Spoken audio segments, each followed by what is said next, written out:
이어서 두 번째 강의 하도록 하겠습니다. 이 시간에 함께 볼 주제는 주의 날과 이스라엘의 회복을 예언한 스파냐에 대해서 볼 것입니다. 이 시간 우리가 이 스파냐를 배울 때에 우리는 스파냐는 역사책이다라는 명제에서 출발하려고 합니다. 성경 66권이 모두 그렇듯이 스파냐도 역사책입니다. 물론 스파냐는 선지자였고 또 과거의 역사적 기록보다는 아직 일어나지 않은 미래의 일들을 예언했습니다. 그래서 이 책은 예언서이고 12권의 소선서들 중 하나로 분류가 됩니다. 하지만 성경의 예언이 과거, 현재뿐 아니라 미래의 역사 속에서도 반드시 성취될 것이라고 믿는 사람들은 예언도 역사라고 주저없이 말하는 것이죠. 미리 기록된 역사인 것입니다. 역사를 단순히 과거 인류 사회의 변천 과정이나 과거의 발자취 정도로만 인식하는 사람들은 지금 말씀드렸던 미리 기록된 역사라는 말을 잘 이해하지 못할 것이에요. 과연 누가 미리 역사를 기록할 수 있겠냐는 것이죠. 아담 이래로 어떤 인간도 그 일을 할 수 없었습니다. 오늘날 70억 명의 인구가 살지만 그 일을 할 수 있는 사람은 아무도 없어요. 오직 미래의 역사를 기록할 수 있는 분은 하나님 한 분밖에 없습니다. 하나님께서는 시간에 구애받지 않으시는 분이에요. 하나님께서 어떤 사건이 일어날 것이라는 사실을 미리 아신다고 했을 때 그것은 이 현재의 시점에서 앞으로 무슨 일이 일어날 것이다, 단순히 미래의 일을 아시는 정도만 말하는 것이 아니라 실제로 그 일이 일어날 미래의 시점으로 가 계실 수 있는 분이라는 것을 보여주고 있습니다. 왜냐하면 하나님께서는 영원부터 영원까지 살아계시는 분이기 때문에 그래요. 그래서 앞으로 일어날 미래의 일들이 우리에게는 미래의 일들로 여겨지지만 하나님께는 그것이 과거에 이미 일어난 사건으로 여겨질 수도 있는 것이에요. 교회의 휴거라든지 대환란 기간에 일어날 일들이라든지 예수님의 재림, 아마겟돈 전쟁, 천년왕국 통치, 사탄의 마지막 반역, 하늘과 땅이 불타 없어지는 것, 백보라 심판, 이런 등등의 모든 일들은 하나님께서 보시기에는 마치 이 AD 3000년, 즉 먼 미래로 가셔서 뒤를 돌아보며 기록하시는 그러한 모습과도 같다고 말할 수 있습니다. 그래서 우리는 예언을 미리 기록된 역사라고 말하는 것이에요. 바로 그렇게 기록된 책들 중에 하나가 스파냐입니다. 자, 그런데 이렇게 미리 기록된 역사책을 다룰 때 기억해야 될 중요한 점이 있는데요. 바로 그 역사의 중심, 예언의 중심에 이스라엘이라는 민족이 있다는 사실입니다. 또한 그 민족에게 주님께서 영원히 주시겠다고 하신 약속의 땅이 있다는 것을 기억해야 됩니다. 이 스파냐라는 이름의 뜻은 하나님께서 아끼셨다 또는 하나님께서 감추셨다라는 의미를 가지고 있어요. 자, 이스라엘은 하나님께서 아끼셨던 민족이었습니다. 그들이 거주했던 땅도 주님께서 아끼셨습니다. 하지만 이스라엘은 반항적이었죠. 불평했습니다. 목이 굳은 완고한 백성이었습니다. 그들에게 주신 율법을 버렸고 하나님으로부터 돌아섰습니다. 소돔인들, 가나안인들, 주위의 어떤 이방 민족보다도 더 가증하고 악하게 행동했습니다. 심지어 그들의 왕이신 메시아를 거부하고 십자가에 못 박기도 했죠. 그들이 하나님을 버리자 하나님께서도 그들을 버리셨습니다. 그 아끼셨던 땅에서 아끼셨던 민족을 내쫓으신 것입니다. 그리고 이 세상이라는 무덤 속에다 그들을 감추셨어요. 마태복음 13장 44절에는 밭에 숨겨진 보물의 비유가 나오죠. 이스라엘은 메시아를 거부한 이후로 현재는 세상이라는 이 밭에 숨겨져 있는 것입니다. 이방인들의 때가 끝날 때까지 세상 한가운데 감추어진 채로 철저히 버림받고 이방 나라들에게 계속해서 짓밟히는 것이에요. 자, 그런데 이스라엘을 완전히 버리시고 황폐케 하신 하나님께서 이 이스라엘을 다시 아끼기 시작하신 것이에요. 세상에 감추었던 그 보물을 독특한 보물로서 다시 꺼내들기 시작하신 것입니다. 다시 말해서 이스라엘과 예루살렘을 짓밟아왔던 이방인들의 때가 끝나가고 있는 것이에요. 1917년 영국에서 발표했던 벨푸어 선언이나 1948년에 이스라엘이 독립한 사건은 매우 중요한 분기점이었습니다. 교회 시대가 시작된 이래로 2000여 년 동안 은혜의 복음은 이방인들에게 꾸준히 전파되었고 또 많은 사람들이 거듭났어요. 하지만 1884년에 영국이 킹제임스 성경을 버렸고 또 1901년에는 미국이 버렸고 그들이 변개된 성경들을 채택하기 시작하면서 경륜적인 변화의 조짐이 여기저기서 일어나기 시작했습니다. 특히 1900년대에 들어오면서 공산주의, 인본주의, 합리주의, 이실론, 진화론, 무신론 이러한 철학들이 뿌리를 내리고 또 수많은 이방인들이 복음을 거절하고 하나님을 대적하고 있습니다. 바로 이것을 기점으로 이방인들의 때는 급격하게 하향 곡선을 그리고 있는 것이에요. 자, 그런 가운데 감추어졌던 이 독특한 보물을 위한 예언의 시계가 움직이기 시작한 것이에요. 이방인들의 때가 끝나고 유대인들이 다시 세계의 정상에 우뚝 서게 될 것을 알리는 여러 징조들이 현 시대에 나타나고 있는 것입니다. 자, 이처럼 스파냐라고 하는 책은 그 아끼셨던 민족을 어떻게 세상에다 버리시고 감추시고 심판하셨는지, 그리고 그 감추셨던 민족을 어떻게 다시 회복시키시는지, 그리고 그 이스라엘을 괴롭히고 박해했던 이방 민족들을 어떻게 심판하고 멸망시켜주는지를 보여주는 그런 역사책임을 우리는 기억해야 됩니다. 우선 거기 스파냐 3장 19절 20절 말씀을 보시면요, 맨 마지막 부분이죠. 보라, 그때에 내가 너를 괴롭게 하는 모든 자를 파멸시킬 것이며 또 내가 저는 자를 구원하며 쫓겨난 자를 모으고 그들이 수치를 당하였던 모든 땅에서 찬사와 명성을 얻게 하리라. 그때에 내가 너희를 모으리니 이는 내가 너희 목전에서 너희의 사로잡힌 자를 돌이킬 때 너희로 땅의 모든 백성 가운데서 명성과 찬사를 얻게 하려 함이라. 주가 말하노라. 미리 기록된 이 역사를 믿고 안 믿고는 그 사람의 자유이자 권리입니다. 그것은 인권 지상주의 시대를 살아가는 사람들에게 보장된 소중한 권리예요. 하지만 누군가가 믿지 않는다고 해서 성경의 예언이 이루어지지 않는 게 아니에요. 미리 기록하신 대로 역사를 이루어 가시고 예언을 성취하시는 것은 하나님의 권리입니다. 하나님의 권리를 무시하고 그 알량한 인간의 권리를 지키겠다고 함부로 떠들었다가는 하나님의 심판을 피할 수가 없는 것이에요. 결국은 영원히 꺼지 않는 불못에서 고통받게 된다는 사실을 유념해야 됩니다. 1900년대 초반 영국의 옛 청교도였던 존 할삼경이 있었습니다. 그 사람은 스파냐 3장 19절 20절의 예언을 믿은 사람이었어요. 특히나 이와 비슷한 말씀을 기록하고 있는 아모스 9장 14절 15절의 예언이 문자 그대로 이루어질 것이라고 믿었던 사람입니다. 당시의 역사적인 상황을 좀 설명을 드리면, 이 영국의 맨체스터 화학 교수이자 유대인이었던 바이츠만 교수가 있었습니다. 이 사람이 제2차 1차 대전에서 일종의 화약 같은 것을 만들어 연합군에게 큰 승리를 안겨다 주었어요. 영국을 전란의 위기에서 구해준 것입니다. 자, 그에 대한 보답으로 영국은 유대인을 위해서 팔레스타인 땅을 주어야 한다고 벨푸어 선언을 선언하게 돼요. 바로 이때 영국인들은 석유 판매를 중단하겠다는 모슬렘 아랍 국가들의 협박을 받게 됩니다. 그리고 이 약속을 저버리게 되는 것이에요. 당시 영국 의회에는 윈스턴 처칠이 벨푸어 선언을 취소하자는 그러한 결의를 모으고 있었습니다. 바로 이때 하원 의석에 앉아있던 이 존 할삼경이 일어났어요. 그리고 킹제임스 성경을 들고 신명기 32장 43절과 아모스 9장 14절 15절을 쭉 읽어 내려갑니다. 그리고 상원 의원들에게 제발 이스라엘을 버리지 말라고 눈물로 이렇게 호소했어요. 여러분과 저는 알고 있습니다. 팔레스타인 땅은 유대인 민족에게 속한 것입니다. 하나님의 이 위대하고 영광스러운 성경책을 유산으로 물려받은 우리 영국의 조상들은 아브라함의 아들인 이삭에게 주어진 약속들을 의심하지 않았습니다.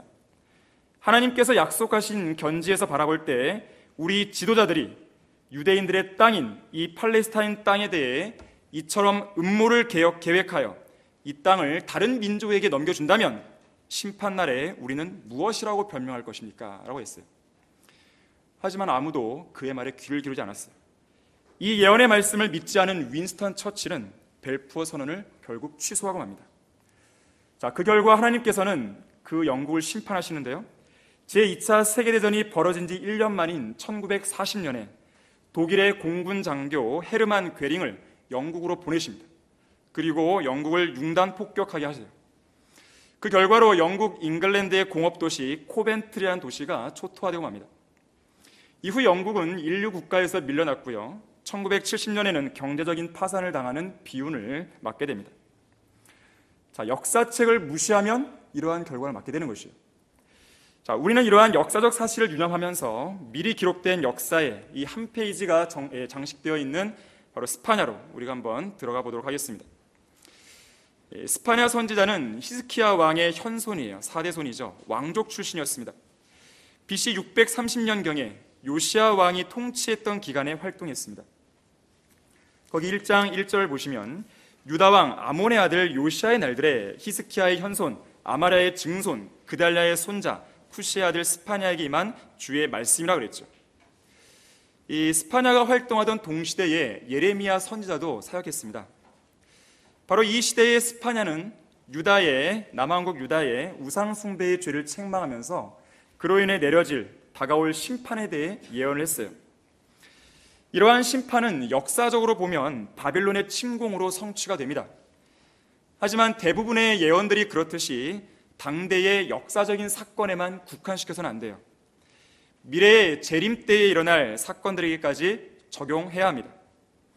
우리는 이것을 가리켜서 예언의 이중적인 적용이란 말을 쓰는 것이에요. 예를 들면 이런 것입니다. 예루살렘이 바빌론에 의해 멸망당한다는 예언이 있어요. 이것은 역사적으로 바빌론의 느부갓네살 왕에 의해서 멸망되는 것에 적용해 볼 수 있겠죠. 동시에 예언적으로 보게 되면 미래의 대환란 때 적그리스도에 의해서 예루살렘이 짓밟히게 되는 것으로 이중적으로 적용해 볼 수가 있는 것이에요. 또 다른 예를 들면 유다가 바빌론 포로에서 돌아온다는 예언이 있다고 볼 때 역사적으로 보게 되면 페르시아의 코레스 왕 때의 회복으로 적용해 볼 수 있겠죠. 동시에 예언적으로 본다면 재림 때에 있을 이스라엘의 온전한 회복으로 적용해 볼 수 있는 것입니다. 특히 당시의 역사적인 상황에서는 문자적으로 도저히 적용할 수 없는 예언들이 상당수 발견됩니다. 이러한 예언들은 당연히 미래의 재림 때에 적용해야 되는 것이죠. 자, 이렇게 예언이 이중적으로 적용된다는 이 사실을 간과하면 성경의 3분의 2 이상을 그냥 지나칠 수밖에 없는 것이에요.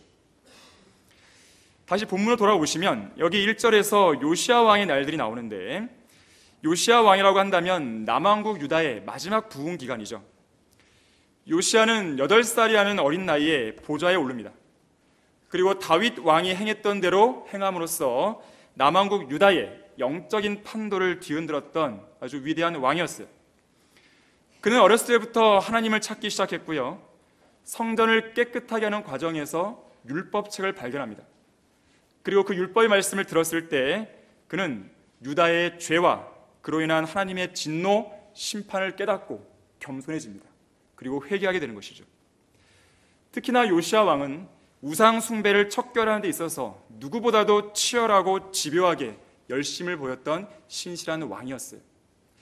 바로 이런 역사적인 배경 속에서 선지자 스파냐는 당시의 고관들, 재판관들, 선지자들, 제사장들, 백성들 안에 뿌리 깊게 자리잡은 우상 숭배를 강력하게 책망했습니다.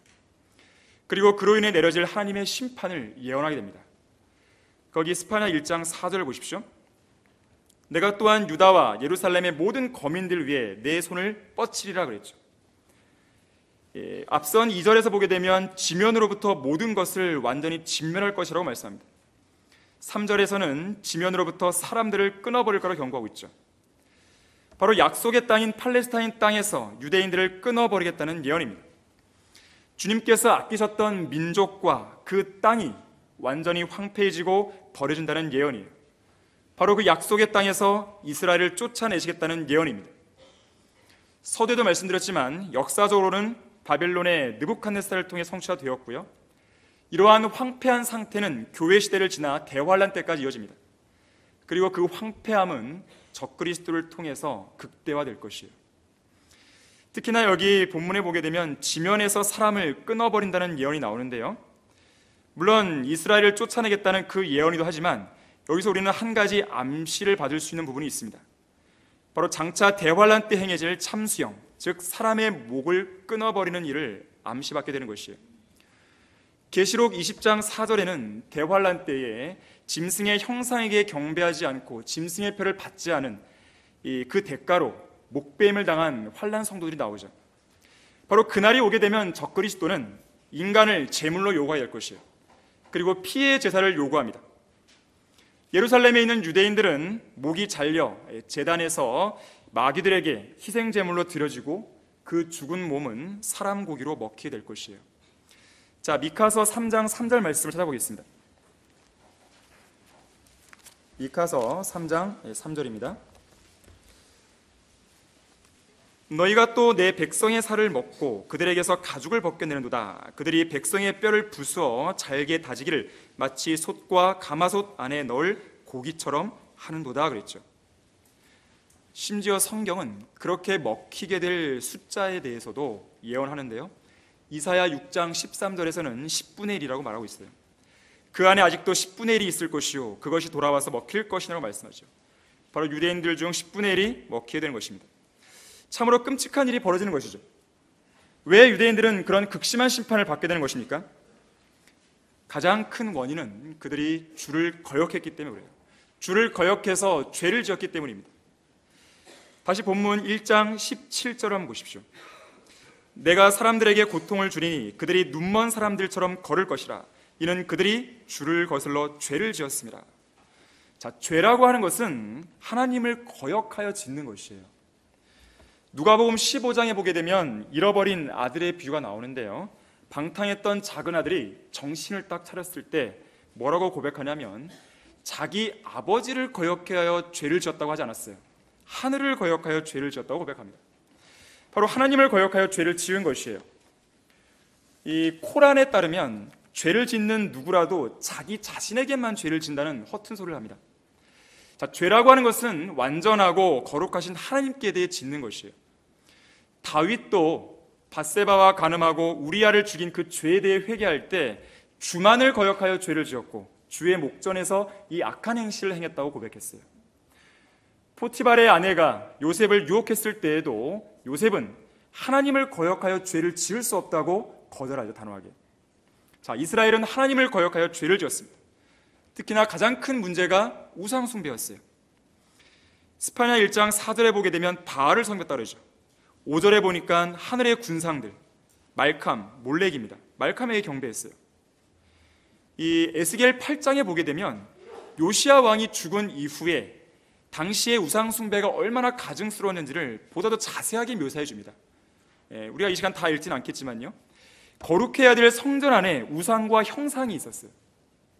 가증스러운 짐승들과 모든 우상들이 벽 사면에 그려져 있었어요. 여인들은 탐무스라 불리는 이교도 신을 위해 울고 있었어요. 사람들은 태양을 경배합니다.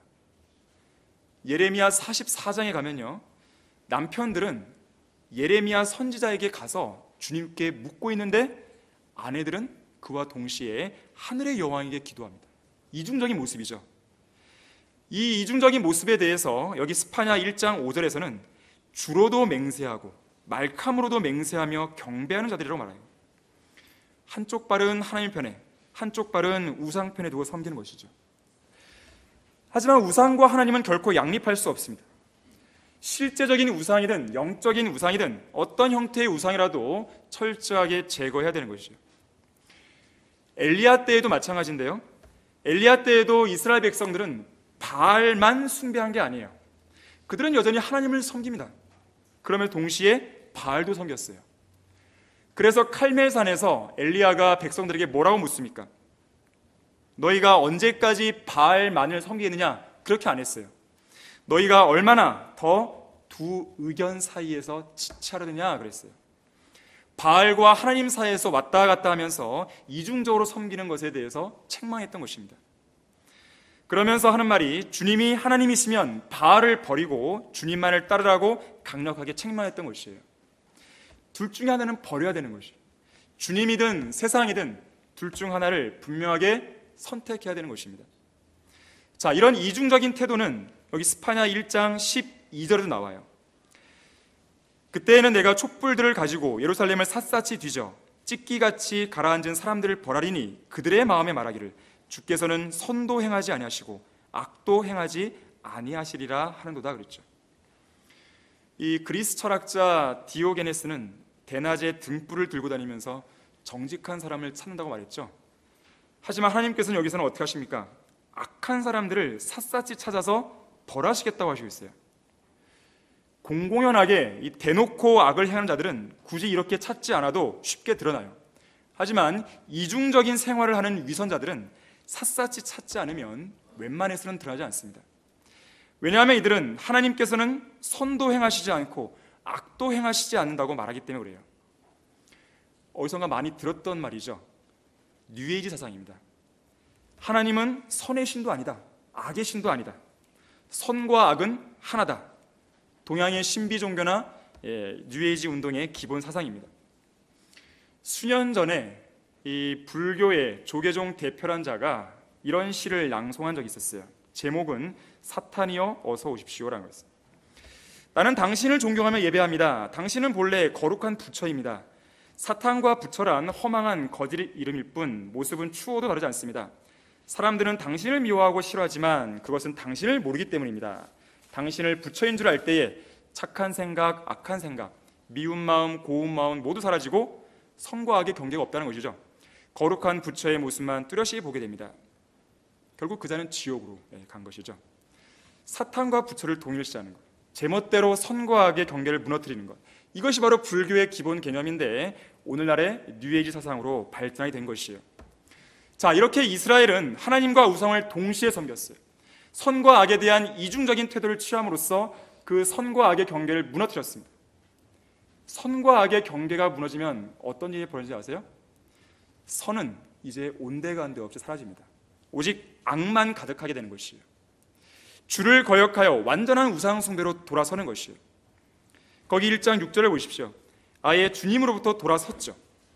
주님을 찾지도 않고 주님께 구하지도 않죠. 9절에 보니까 폭력과 속임수만 난무합니다. 결국 이러한 위선과 반역은 초림 때에 가게 되면 그들의 메시아를 죽이게 하는 것이에요. 그리고 그들은 그 피를 자기들의 머리 위로 돌리라는 인류 역사상 가장 끔찍한 저주를 자초하고 맙니다. 이 파렴치하고 가증스러운 이 죄를 저지른 이스라엘을 주님께서는 가만두지 않으시고 심판하시는 것이에요. 우리가 이제 유대인들을 향한 하나님의 심판을 보게 될 텐데 이 스파냐에 예언된 유대인과 연관된 이 심판에 대한 내용은 바빌론 침공 때뿐만 아니라 지난 2000년의 역사를 통해 여러 차례 일어났고요. 특히나 2차 세계대전 때는 더욱더 극심했습니다. 자, 어떠한 심판이 주어졌습니까? 먼저 1장 3절을 보게 되면 그들을 지면으로부터 끊어버리셨어요. 약속의 땅에서 쫓아내신 것이죠. 실제로 유대인들은 1900여년간 나라를 잃고 전세로 흩어졌습니다. 하지만 심판은 여기에서 멈추지 않았어요. 유대인의 대적들은 이 약속의 땅에서뿐만 아니라 온 세상 지면으로부터 유대인들을 완전히 끊어버리기 위해 계속해서 추격했습니다. 스페인에서 프랑스로, 프랑스에서 미국으로, 독일에서 오스트리아와 폴란드로, 오스트리아에서 체코슬로바키아로, 폴란드에서 러시아로 유대인들을 진멸시키기 위한 추격은 지속되었고 유대인들은 적들을 피해 다니게 바빴던 것이에요. 예레미야 16장에 보게 되면 유대인들을 잡을 어부들이, 유대인들을 사냥할 사냥꾼들이 그들에게 보내질 것이라고 말씀합니다. 2차 대전 때 나치 친위대 소속의 전문 학살 집단, 바로 이들은 폴란드, 라트비아, 오스트리아, 리투아니아, 러시아 등지에서 유대인 10만 명 이상의 목숨을 끊어버렸어요. 여기 10절에도 나오지만 유대인들이 거주하는 곳곳에는 비통하게 부르짖는 소리와 곡성이 끊이지 않았습니다. 11절에 보게 되면 하나님께서 장사하는 백성을 모두 멸망시키고 은을 지은 자들을 끊어버리겠다고 하시죠. 경제적인 파탄을 가져오게 하신 것입니다. 13절에는 그들의 재산을 전리품이 되게 했다고 했어요. 유럽의 여러 나라들은 유대인들의 모든 재산과 은행 계좌, 보석, 심지어 옷까지 모두 다 강탈해버렸어요. 또 여기 보면 집들을 황폐화시켜서 그 집에 거주하지 못하도록 했다 그랬죠. 그래서 유대인들을 위한 아우슈비츠 수용소와 트레블링카와 같은 그런 죽음의 수용소가 건설되었습니다. 아우슈비츠에는 그들의 목숨을 끊어버리기 위한 가스실도 설치되었습니다. 유대인들의 가슴에는 노란별이 부착되었고 폴란드에는 유대인 강제 거주 지역인 게토가 세워져서 유대인들이 그곳으로 이주되었어요. 17절도 보십시오. 내가 사람들에게 고통을 주리니 그들이 눈먼 사람들처럼 걸을 것이라. 이것은 이미 신명기 28장에서 예언되었던 바입니다.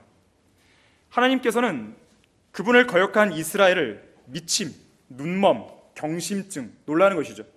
이것으로 치실 것이라고 했어요. 소경처럼 더듬게 될 것이라고 말씀합니다. 많은 유대인들의 시체가 이미 총살되거나 곤봉으로 맞아 죽은 바로 그 자리에 널브러졌고 짐승들은 그들의 송장을 먹었어요. 때로는 죄수들이 그 송장을 먹기도 했습니다. 대량 학살, 열병, 추위, 폐렴, 하루 10시간의 중노동, 배설물에 쩔은 죄수복 등 이런 것들을 경험하고 눈으로 목도하고 그런 대우를 받는 가운데 유대인들은 문자 그대로 미쳐갖고 눈먼 사람처럼 비틀거렸어요. 심지어 17절에서는 그들의 피가 티끌처럼 쏟아지고 살은 똥같이 쏟아질 것이라고 말씀합니다. 어떠한 자비도 없었어요. 남녀노소를 불문하고 총살하고 산채로 매장하고 삽과 개머리판으로 때리고 피와 살이 쏟아지고 흩어지는 차마 입에 담지를 못할 살상이 유대인들을 향해 대대적으로 가해졌어요. 언젠가 홀로코스트 다큐멘터리를 본 적이 있었는데 이 집단적으로 죽은 유대인의 시체들을 그냥 한 사람씩 고이 묻는 것이 아니라 이 널브러진 시체들을 도저와 같은 중장비로 그냥 쓸어 담는 모습을 봤어요. 이런 진노의 심판으로부터 그들을 구해줄 수 있는 것은 아무것도 없었습니다. 18절에 보니까 그들의 은이나 금도 그 일을 하지 못할 것이라고 말씀하고 있죠. 그들이 섬겼던 은으로 금으로 만든 우상들이라든지 아니면 그들이 손에 가지고 있던 그 돈이라든지 그러한 것으로는 그들을 하나님의 진노로부터 구할 수 없었던 것이에요. 에스겔 7장 19절에서는 그들이 자기들의 은을 거리에 던질 것이요 그들의 금도 버려질 것이라. 그들의 은과 그들의 금이 주의 진노의 날에 그들을 구해내지 못하려고 말씀합니다. 주님께서 유대인을 멸망시키기로 작정한 이상 진노의 날에 그들을 삼키고 제거하는 이 질투의 불에서 그들을 구할 수 있는 것은 아무것도 없었던 것이죠. 그런데 문제는 하나님의 심판이 여기서 멈추지 않는다는 것이에요. 2차 세계대전 중에 벌어진 유대인을 향한 심판은 그저 장난처럼 여겨질 만큼의 아주 대대적인 심판이, 극심한 심판이 이제 곧 닥칠 바로 대환란 때 일어난다는 사실입니다. 그날에 있을 일들을 스파냐는 주의 날로 묘사하고 있어요. 스파냐 1장 7절에 보십시오. 주 하나님의 면전에서 잠잠하라. 이는 주의 날이 가까우며 이는 주가 한 희생을 예비하고 그가 그의 손님들을 청하였습니다. 성경에서 주의 날에 대해서 공부해 보면 두 가지로 적용해 볼 수 있습니다. 과거 구약 역사에 나타난 하나님의 심판, 역사적인 적용으로 적용해 볼 수 있고요. 미래에 있을 예수 그리스도의 재림, 전후 기간의 사건들을 언급하는 교리적인 적용으로 적용해 볼 수 있습니다. 역사적으로 보게 되면 이스라엘과 이방 나라들에 대한 심판을 말할 때 주의 날이라는 표현을 썼어요. 예를 들면 아시리아를 통해 북왕국 이스라엘을 멸망시킨다든지, 바빌론을 통해서 남왕국 유다를 심판한다든지, 또는 이 유다를 멸망시킨 바빌론을 페르시아를 통해서 심판한다든지, 그러니까 이스라엘에 대한 징계, 심판, 그리고 그 징계의 도구로 사용된 이방 민족들을 심판하는 것, 이러한 역사적으로 말할 때에 주의 날이라는 용어를 썼습니다. 하지만 주의 날이라는 이 용어는 궁극적으로는 바로 미래의 대환란과 예수 그리스도의 재림, 천년왕국 통치, 그리고 그 이후에 있을 심판까지를 설명하고 있어요. 주의 날이라는 용어를 여러분들이 성경에서 쭉 찾아보면 긍정적인 표현이 없어요. 다 부정적입니다. 진노의 날, 심판의 날, 멸망과 울부짖는 날이에요. 여기 스파냐 1장 7절에서 10절에도 보게 되면 주의 희생의 날이에요. 희생의 날. 10절과 11절에서는 애곡하는 날입니다. 14절에 보게 되면 주의 큰 날이라고 그랬죠. 15절, 16절에는 진노의 날, 고난과 고통의 날, 황폐와 황량의 날, 어두움과 침침함의 날, 구름과 짙은 흑암의 날, 그리고 나팔과 경고의 날이라고 말하고 있어요. 18절에서는 진노의 날이라고 그러죠. 2장 2절과 3절에서는 분노의 날입니다. 3장 8절에서는 주님께서 민족들을 먹이로 삼는 날이에요. 주의 날은 기본적으로 심판의 날이에요. 1차적으로는 앞선 1장에서 보았듯이 유대인들을 향한 심판의 날이에요. 하지만 이 날에는 유대인뿐만 아니라 그들을 대적하고 박해했던, 그리고 괴롭혔던 이방인들도 심판을 받습니다. 바로 그에 대한 내용이 이제 스파냐 2장에서 다루어지는 것이에요. 이방 민족들이 심판을 받는 이유는 뭘까요? 기본적으로는 이스라엘과 똑같습니다. 주님을 대적해서 죄를 지었기 때문에 그래요. 그런데 2장 8절에 보게 되면 추가적인 이유를 설명하고 있는데, 이들이 유대인들을 향해서 비방하고 욕설했다고 말해요. 내가 모압의 비방과 암몬 자손의 욕설을 들었나리 그랬죠. 10절에서는 그들이 만군의 주의 백성을 대적하여 비난하고 스스로를 높였다고 말합니다. 사울 왕 때 골리앗은 어땠습니까? 하나님과 그분의 군대인 이스라엘을 모독했다가 하나님께서 세우신 다윗을 통해 죽게 되었죠. 아시리아의 사네립 군대, 하나님과 그분의 종인 히스키야를 비방했다가 멸망을 당했죠. 심판을 당했습니다. 2차 대전이 발발하기 1년 전인 1년 전에 히틀러의 중재하에 유대인 문제를 논의하기 위해서 유럽 여러 정상들이 프랑스에 모였어요. 이들이 모여서 뭘 했냐면 유대인들을 비방하고 비난하고 거부했어요. 특히 히틀러는 이렇게 얘기했습니다. 이 악독한 유대인들이 우리 민족을 망치고 있다. 이 용서 못할 유대인들이 세상을 지배하고 있다. 1차 대전 당시 우리 민족을 부패시키는 유대인들이 진작에 독가스를 마셨다면 우리 수백만의 진짜 독일인들이 죽지 않아도 되었을 것이다. 이런 식으로 비방했던 것이에요. 자, 이러한 비방은 오늘날 이스라엘 주변의 아랍 국가들을 통해서 끊임없이 이어지고 있죠. 팔레스타인 자치정부를 향한 이스라엘의 온당한 정책에 대해서 인종차별이라든지 불법 점령이라든지 침략이라든지 인권 침해라는 식으로 계속해서 비난을 늘어놓고 있습니다. 텔아비브 대학의 한 보고서에 따르면 반유대주의 증오 범죄 발생 건수가 2011년에는 526건, 2012년에는 686건 계속해서 증가하고 있는 것이에요. 1967년에 이스라엘과 아랍연합국 간에 6.1 전쟁이 일어났을 때 유엔과 아랍 측은 이스라엘을 비난했어요. 당시 라디오 바그다드에는 날마다 유대인을 죽여라, 이러한 소리만 들렸었습니다. 이스라엘을 향한 비방과 욕설은 아랍국들은 물론 유럽 여러 나라들, 유엔, 국제의 여론몰이들이 모두 다 끊이지 않게 이어지고 있는 것이에요. 또 여기 8절에 보면요, 이방 민족들이 심판을 받는 이유에 대해서 그들의 경계를 스스로 확대했기 때문이라 말합니다. BC 1140년경 암몬 자손들이 그들의 경계를 확장시키기 위해 이스라엘에게 싸움을 걸어왔죠. 그때 하나님께서 세우신 재판관 입다가 그들을 혼내주었습니다. 1921년에는 영국의 처칠이 이스라엘의 국경을 제멋대로 요단강으로 축소시켰어요. 그리고 요단강 동쪽 지역을 모슬렘 국가들에게 넘겨주었습니다. 1948년에 이스라엘이 독립했을 때 주변 아랍국들은 4차례에 걸친 중동 전쟁을 통해서 이스라엘을 몰아내고 그들의 경계를 확장시키려 했어요. 하지만 4번 다 졌죠. 결국 그들이 차지하고 있던 가자지구, 시나이 반도, 골란고원, 요단강 서악 지역 등을 다 이스라엘이 빼앗게 됩니다. 하지만 그 이후에 어처구니 없는 역사가 벌어지죠. 1978년에 미국의 중재로 맺어진 캠프 데이비드 협정을 통해서 이스라엘은 그들이 빼앗았던 시나이 반도를 이집트에 돌려줘요. 이후 1993년과 1995년에 미국 부시 대통령의 중재 속에서 2차례의 오슬로 협정이 맺어집니다. 이때의 이스라엘은 가자지구, 요단강 서안 지역 등 이 점령지 일부를 모슬렘에게 반환하는 것이에요.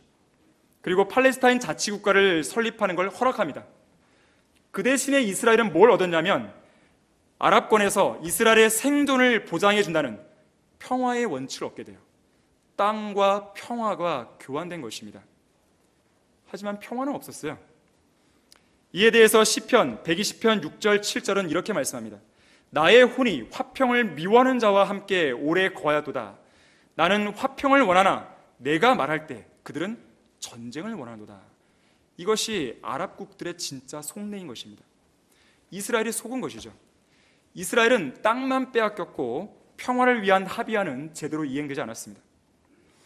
아랍국들은 자기네가 분리할 때는 화평을 말해요. 그리고 평화의 조약을 체결하는 협상의 테이블로 나옵니다. 하지만 그 속내는 전쟁이에요.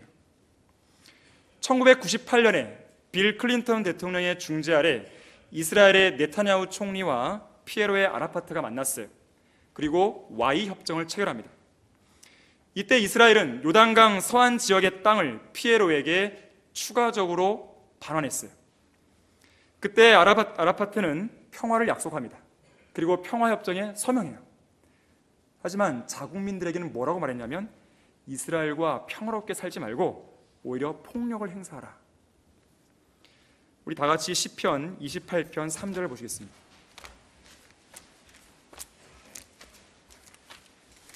우리가 성경의 예언을 역사책으로 여러분들이 믿고 받아들인다면 오늘날 현대에 이루어지고 있는 일들이 왜 그렇게 벌어지고 있는지가 눈에 들어오는 것이에요.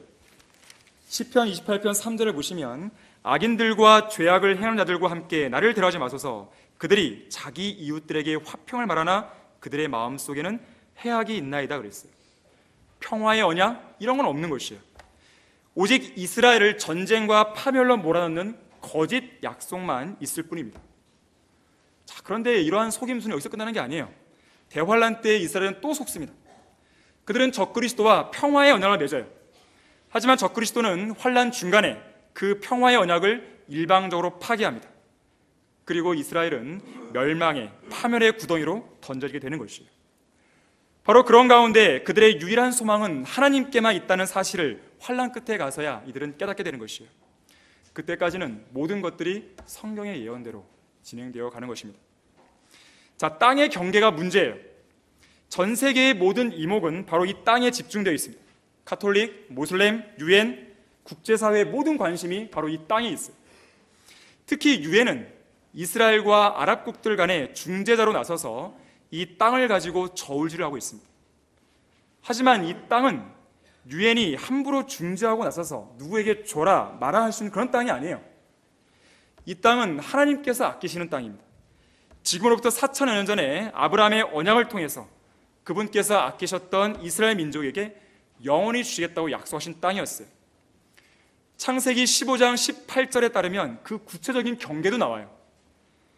오늘날 팔레스타인 땅뿐만 아니라 이집트 북부, 시나이 반도, 시리아, 요르단, 이라크의 절반에 해당되는 모든 지역이 이스라엘에게 약속된 것이었어요. 오늘날 이 뜨거운 감자인 중동 분쟁 같은 이 팔레스타인 땅에 대한 이 분쟁은 이미 판결이 난 사안입니다. 온 우주에서 최고의 권위자인 하나님께서 자신의 최고의 권위 있는 맹세로 이스라엘에게 주셨다고 이미 확정하신 것이에요. 히브리서 6장 16절에서는 확정을 위한 맹세는 모든 다투는 일의 종결이라고 했어요. 그럼에도 불구하고 모슬렘과 유엔은 이 땅 문제를 가지고 전능하신 하나님께 감히 도전장을 내미는 것이에요. 특히 유엔은 그 땅에 대한 권리를 찬탈하기 위해서 대대적인 준비를 하고 있습니다. 대대적인 전쟁을 준비하고 있는 것이에요. 이 하나님께서 친히 맹세하여 야곱의 12지파에게 주신 팔레스타인 땅이 이스라엘 것이 아니라고 주장하면서 그 땅을 훔쳐내기를 원하는 것입니다. 그리고 제멋대로 다른 존재에게 주려는 것이에요. 그리고 이 일을 마무리 짓기 위해서 대환란 때에는 적그리스도를 중심으로 동원된 유엔의 2억의 평화유지군이 아마겟돈으로 집결하게 될 것이에요. 이때 주님은 선전포고를 하십니다. 그리고 이방 민족의 군대를 심판하시고 한꺼번에 몰살시키실 것이에요. 자, 스파냐는 그 심판의 날을 가리켜 주의 날이라고 말해요. 특히 1장 8절에서는 주의 희생의 날이라고 했죠. 7절에서는 이는 주의 날이 가까우며 이는 주가 한 희생을 예비하고 그가 그의 손님들을 청했다고 했어요. 손님들을 청했습니다. 손님들을 청할 만큼 무슨 즐겁고 기쁜 잔치가 있는 것인가? 그것이 아니에요. 이건 부정적인 의미입니다. 요한계시록 19장 17절에 보게 되면 이것을 가리켜서 뭐라고 그러냐면 위대하신 하나님의 만찬이라고 그래요. 예수 그리스도를 통해서 아마겟돈에서 벌어질 대살육이기 때문에 만찬이라고 말하는 것입니다. 계시록 19장 17절 18절 따르면 이 만찬에 새들을 초청합니다. 그리고 아마겟돈으로 모여서 그곳에 살육당한 악인들의 살을 먹으라고 성경은 말씀하고 있어요. 스파냐 2장 14절에서도 그날의 황폐함을 말하면서 가마우지나 헤오라기 같은 새들을 언급하죠. 특히 누가복음 17장 37절에서는 어디든지 시체가 있는 곳에는 독수리도 함께 모인다고 그랬어요. 아마겟돈 전쟁에서 대살육이 벌어질 때 독수리들 역시나 그 자리에 모여서 시체를 먹게 됩니다. 재림이 가깝다는 것을 보여주는 표적 중에 하나는 지난 1500년 동안 이스라엘에서 사라졌던 독수리가 다시 오늘날 둥지를 틀고 있어요. 이스라엘 공군은 독수리들이 짝짓기 하는 이 기간에는 그들의 서식지를 피해 다녀요. 그리고 독수리들의 숫자는 계속해서 증가하고 있습니다. 또한 스파냐 3장 8절에서는 이 날에 대해서 그들을 먹이로 삼는 날이라고 설명하고 있어요. 주가 말하더라. 그러므로 너희는 내가 일어나서 먹이로 삼는 날까지 나를 기다리라. 이는 내 결심이 민족들을 모으는 것이미니 내가 왕국들을 모아서 그들을 위해 내 분노 곧 나의 모든 경로를 쏟으리라. 이는 온 땅이 내 질투의 불로 삼켜질 것임이라. 적그리스도와 유엔을 중심으로 한 민족들은 자기들의 목적을 성취하기 위해 모이는 것 같지만 사실은 하나님께서 그들을 한 번에 멸망시키기 위해서 모으시는 것이에요. 유엔에 가입한 191개의 이방 민족들을 향한 하나님의 목적은 그들 모두를 하나로 묶어서 진멸시키고 불로 태워버리신 데 있습니다. 바로 그러한 끔찍한 저주와 파괴적인 예언이 바로 스파냐에 담겨 있는 것이에요. 자, 이 심판이 행해질 때 이스라엘 주변 국가들도 심판받습니다. 4절에 보니까 가자가 심판받죠. 아스클론, 아스돗, 에크론이 심판받습니다. 5절에 보게 되면 해변의 거민 크렛인들의 민족에게 화가 임합니다. 여기서 말하는 크렛인들은 필리스티아인들의 기원이 된 사람들이에요. 오늘날 이 그리스 남쪽 섬에 크레토 섬 있죠. 바로 거기에서 이주해 온 자들입니다. 필리스티아인들의 땅 카나안이 멸망하고 그곳 거민이 사라집니다. 9절에서는 모압과 암몬이 심판받죠. 12절에서는 에디오피아인들이 살해당합니다. 13절에서는 아시리아, 니느웨가 광야처럼 황폐하고 메마르게 돼요. 여기에서 언급된 민족들의 공통점은 바로 오늘날 모슬렘을 종교로 하는 아랍 국가들의 사실을 기억해야 됩니다. 바로 주의 날에는 모슬렘 아랍 국가들이 철저하게 유인당하고 심판당하는 것이에요. 그리고 그 지역을 유대인의 남은 자들이 차지할 것이라고 6절과 7절에서는 말씀하고 있습니다. 특히나 3장 6절에 가게 되면 이방 나라들을 끊어버리시고 그들을 황폐케 하신다고 말씀하세요.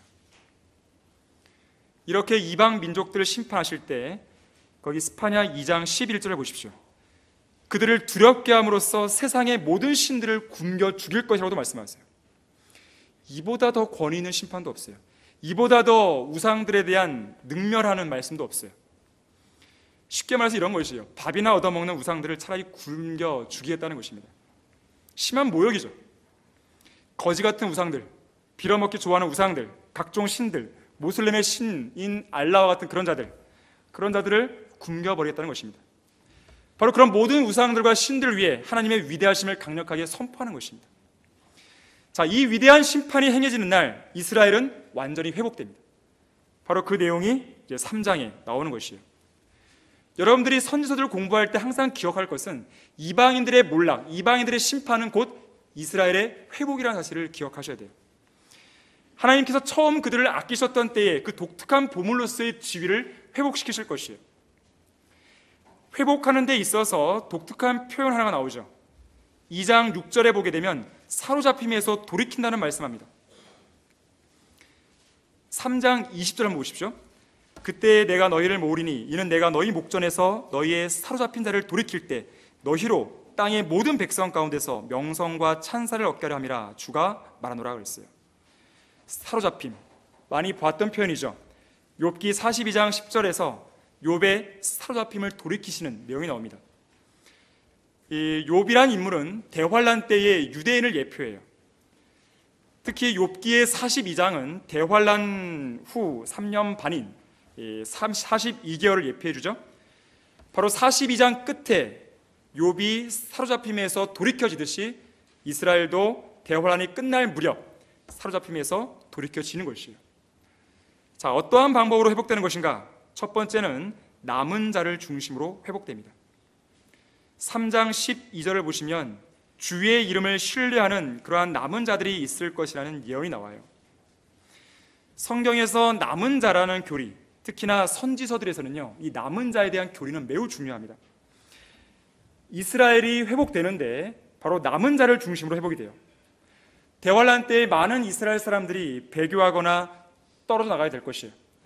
하지만 끝까지 믿음을 지킨 소수의 남은 자들을 중심으로 하나님께서는 이스라엘을 새롭게 시작하실 것이에요. 로마서 11장 26절에서는 이것에 대해서 이렇게 말하죠. 메시아이신 구원자가 야곱에게서 경건치 아니한 것을 제거하실 때 온 이스라엘이 구원받는다 그랬어요. 바로 남은 자들을 중심으로 한 온 이스라엘이 구원을 받게 되는 것입니다. 그 다음에는 영적으로도 회복이 됩니다. 거기 1번 부분에서 다른 부분을 한번 찾아보시길 바라고요. 영적으로 회복이 되는데 3장 14절 15절에서는 주님께서 그들의 심판을 제하셨고 그들이 다시는 악을 보지 못할 거라고 말씀합니다. 여기에서 악이라고 하면 원수들을 쫓아내는 것이고 적그리스도를 몰아내는 것이기 때문에 그들에게 재앙이 임하지 않는다, 그렇게 볼 수도 있겠지만 그들의 죄악이 용서받고 영적으로 회복된다고도 말할 수가 있는 것입니다. 이스라엘의 죄가 용서받는 것이에요. 이것은 예레미야 31장에 나오는 새 언약, 뉴 커비넌트, 이 새 언약을 우리에게 생각나게 해주죠.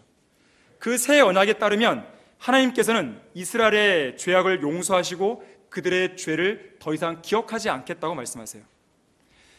그래서 여기 스파냐 3장 13절에서는 이스라엘의 남은 자가 죄악을 행하지도 않고 거짓말도 안 하고 속이는 저도 찾을 수 없다고 말씀하죠. 11절에서는 수치도 없고 교만한 자들이 제거되고 오만하게 되지도 않을 거라고 말씀합니다.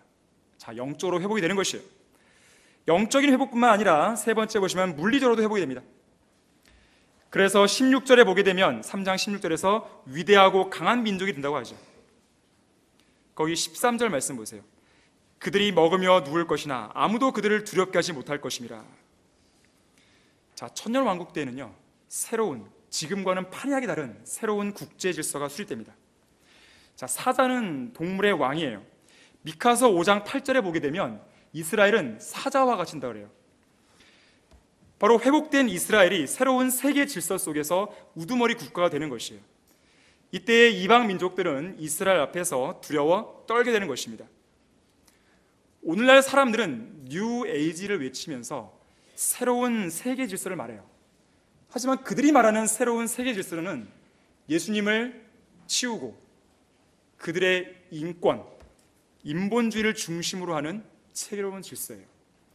하지만 하나님께서 말씀하신 새로운 질서는 적그리스도를 중심으로 하는, 예수님을 대적했던 모든 무리를 쓸어버리고 유대인을 중심으로 다스리는 그러한 새로운 세계 질서를 말씀하고 있는 것입니다. 그때가 되면 1장 7절의 말씀처럼 온 세상은 하나님의 면전에서 잠잠해야 됩니다. 팔레스타인 땅이 이스라엘 땅이 아니라든지 이스라엘을 영원히 버렸다든지 그렇게 함부로 입을 놀려서는 안 되는 것이죠. 왜냐하면 그 날이 되면 의로우신 주께서 바로 이스라엘 안에 계시기 때문입니다. 여기 3장 15절에 보게 되면 이스라엘 왕께서 그들 안에 계신다고 하죠. 거기 3장 5절도 보십시오. 의로우신 주께서 그 안에 계시니 그는 죄악을 행하지 아니하시고 아침마다 자신의 공의를 빛으로 가져오시나니 그는 실패가 없으시나 불의한 자는 수치를 알지 못한다고 그랬습니다. 완전한 공의, 완전한 정의가 실행돼요. 그렇게 되면 이방 민족들은 주님을 경배하러 올 것이에요. 거기 3장 10절을 보게 되면 에디오피아의 강 건너편에서 이방인이 예물을 가져오죠. 솔로몬 때의 시바 여왕이 그랬듯이, 초림 때의 동방의 현자들이 그랬듯이, 사도행전에서 에디오피아 내시가 그랬듯이 이방 민족들은 천년왕국 때의 예물을 가지고 왕께로 나와서 경배하게 될 것입니다. 그리고 중요한 부분 하나 나오는데 순수한 언어가 회복됩니다. 9절을 보십시오. 그때 내가 백성에게 순수한 언어를 돌려주리니 그들이 모두 주의 이름을 부르며 한 마음으로 그를 섬길 것입니다. 순수한 언어는 히브리어입니다. 왜냐하면 그 언어가 천상의 언어이기 때문에 그래요. 1922년 11월 29일은 히브리어가 이스라엘의 공식 언어가 된 날이었습니다. 히브리어는 그냥 고대 언어에 국한되는 언어가 아니에요. 문화적인 언어가 아닙니다. 이스라엘 사람들이 일상적으로 사용하는 언어예요. 그런데 놀라운 것은 오늘날 이스라엘에서 발간하고 있는 예루살렘 포스트가 있어요. 그 일간지에 보게 되면 그 일간지에 사용되는 히브리어와 구약 성경 필사본들에 사용되는 그 히브리어가 별반 차이가 없다는 것이에요. 일반적으로 나라를 잃으면 언어를 잃게 되어 있습니다. 우리나라도 일제 35년간 이 압제를 받는 가운데 일본은 언어 말살 정책을 했죠.